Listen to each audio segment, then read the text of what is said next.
We have Nish Acharya with us.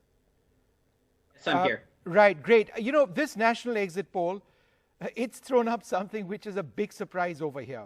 The question was, and again, this is the Edison Research Institute via Reuters, do you think the US efforts to contain the coronavirus pandemic are going, number one, very well, somewhat badly, and very badly? While 34% said very badly, 31% actually said somewhat well. So if this was a factor, now this is about 4,000 respondents in this sample, so it's a small sample size, but it's it's a credible agency that's come out with this. Right. What the Democrats were trying to push, that, look at this man, he's trying to get rid of Dr. Fauci, he's got it all wrong as far as COVID. Many people, in fact, believed him.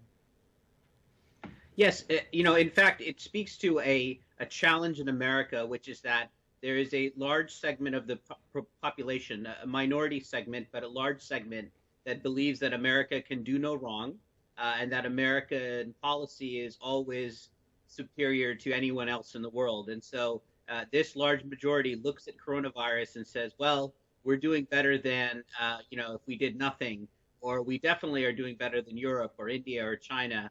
And that may be true in certain cases, it may not be, but there's this large minority that believes that no matter what. And so rather than looking at the facts, they say, we're America, this can't possibly be that bad, compared to everywhere else. I'd rather be here than elsewhere. And that really is the argument that Trump has played upon as well, that, he says this outlandish thing that 2 million would be dead already if I did nothing. Well, who's going to do nothing? That's not really an option. But it plays into this idea of America as far and away the superior country. And I think on the coast, where you have more people who travel abroad, you have more diversity. In the Democratic territory, there's an understanding that, this is how other parts of the world have dealt with this. And these are the best practices on COVID or economic growth. The job creation in the United States is still in the blue states. It's not in the red states. And so while people say the economy is the most important, they're not supporting policies that have supported that growth. So in fact, any case, Nish, it's a challenge. Nish, that may not again be correct. And there are dangers in reading out the results of one survey.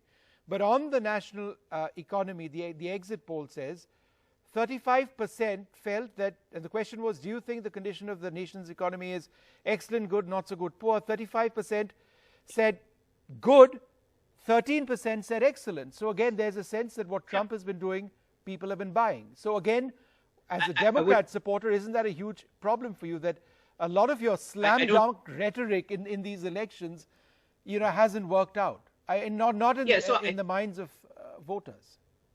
I think that's a fair point to say that the rhetoric may not have worked out, that maybe some of the policies were too leftward leaning. I think that's a good postmortem for the Democratic Party to do. But I think if you're in New York, California, and Massachusetts, you do think the economy is very strong. And so that portion of the population might say, yes, the economy is in good shape or excellent shape. They still may be in blue states. I mean, the data is there. The job growth in the United States since 1990 has been in the East Coast and the West Coast. And so, there is a correlation between the two. But as you said, I mean, the argument has not matched that. So, Donald Trump has continued the case of America first, America the best. And as of now, that's working.